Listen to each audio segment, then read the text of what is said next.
1997 Ром хот COP1 хурал. Конвенцийн дөрвөн бүтцийг эцлэн баталж, шинжилгээ ухаан технологийн хороо болон глобал механизмыг байгуулав. 1998 он Дакар хот COP2 хурал. Нарийн бичгийн дарга нарын газрыг Бон хотод байршуулгаар шийдвэрлэж, Африк тивийн зөвлөлтөнд анхаарлаа хандуулав. 1999 он Ресифе хот COP3 хурал. Латин Америк ба Карибын тэнгисийн орнуудын хэрэгжилтийг эрчимжүүлв. 2000 он Бон хот COP4 хурал. Төв болон зүүн Европын орнуудыг конвенцэд хамруулах 5 дугаар авсралтыг баталсан. 2001 он Женев хот COP5 хурал. Үндэсний тайлан хэлэлцэх, хэрэгжилтийг хянан үзэх хороог байгуулав.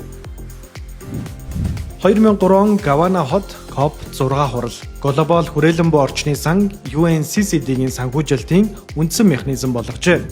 2005 он Найроби COP7 хурал. Газрын доктортой менежментийг ядуурлыг бууруулах хөгжлийн бодлоготой уялдуулав.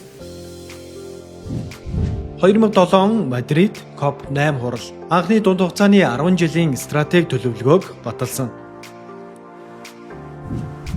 2009 он Буэнос Айрес COP9 хурал. Зөвлөлтийн далаарх шинжилгээ ухааны үнэлгээг сайжруулах механизмыг хэлэлцэв.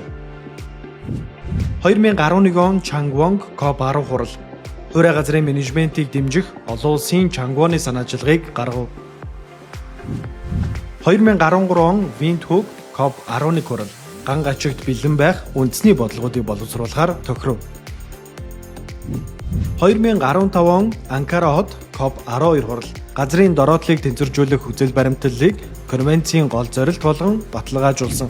2017 он Ордос хот COP13 хурал. 2030 он гэхэд газрын дороотлыг тэглэх стратегийн хүрээ 2018-аас 2030 он баримт бичгийг баталсан. 2019 он Нью Дели COP14. Нью Делигийн дуугаглалаар эмэгтэйчүүдийн газрын өмчлөх, эрх болон ган гачигаас сэргийлэх асуудлыг тусгав. 2022 Абиджан COP15. Ган гачигын эрсдлийг удирдах түншлэлийг байгуулж, Монгол улсад COP17-г зохион байгуулах эрхийг олгосон. 2024 Рияд COP16. Дэлхийн анхны экосистемийн атласыг танилцуулж, ган гачигын эсрэг санхүүжилтийг шинжилв. 2026 Улаанбаатар хот COP17.